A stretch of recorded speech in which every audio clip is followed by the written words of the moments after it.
A lot of listeners asking Bagman and I about a call that was not made, an uncontrolled tire, which they thought was on the 14 team. Can you give a little context to that call that wasn't made yesterday, Steve?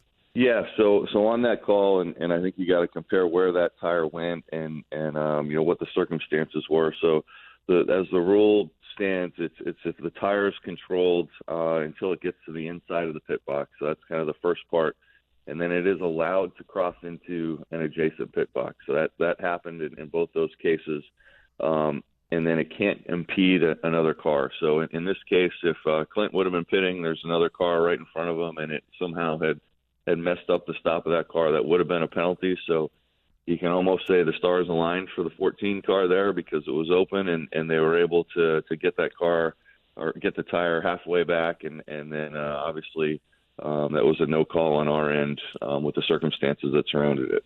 I think where some of the race fans get confused, OD, is that for the most part, when we hear about loose tires or tires getting away, one of the things that we primarily hear about is the arm's length. The tire was or was not in arm's length, and then there's this another layer to the process.